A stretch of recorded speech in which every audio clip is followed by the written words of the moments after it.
Some researchers did a massive study starting in 1991 called the GLOBE, G-L-O-B-E study. It's a study of leadership of people in 62 different countries. They developed a list of what leadership attributes are like, and they had a list of 122 qualities. They narrowed those down to 21 qualities that are found across these 62 societies, likely around the world as well too. They found that about 35 of those were culturally variable. About 25, everybody said these are good, and about 8, everybody said these are bad. These contribute negatively to leadership. In one sense, what you look at is then, what I ask is, how do these intersect with biblical values of leadership?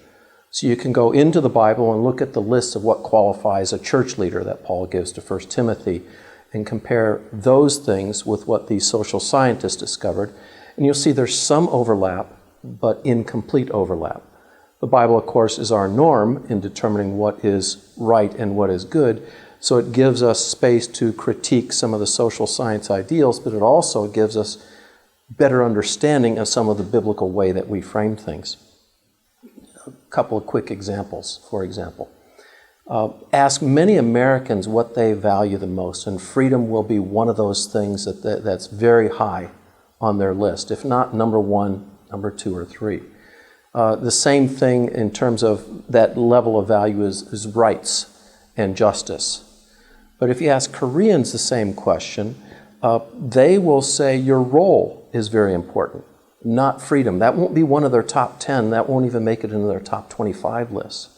And then another value that fits the same way is that your face or your honor is very important.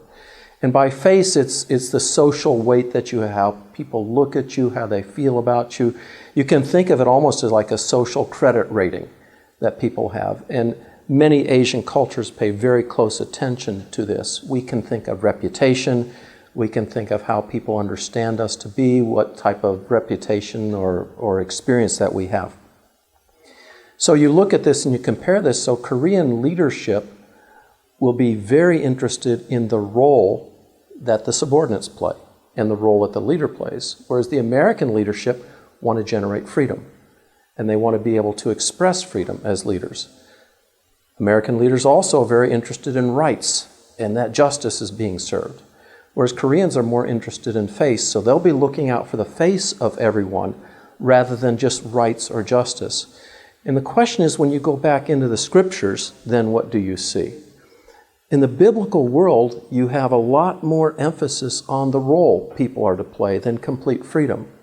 Often we as Americans like to quote this, even in secular culture, the truth will set you free. But we forget from John where that passage comes from. The context is, if you obey Christ, you will live in truth, and then that truth will set you free. So it's obedience that sets you free rather than being able to do whatever in the world you want to do. We also see Paul relating to Timothy, talking about Timothy's role and place and that he's a young leader. How should he lead? How should he do things? Well, you have to protect the honor of the church, protect the honor of the leaders of the church, and in one sense, how he lives protects God's face. None of us really protect God, so we have to be careful not saying anything along those lines. But role and face play a very important role in Scripture, and a lot of times we overlook that because it's so much off of our mental maps that we don't pay attention to it. So studies of cross-cultural leadership help us look at the Bible more clearly and give us better insights into what the Bible is actually teaching.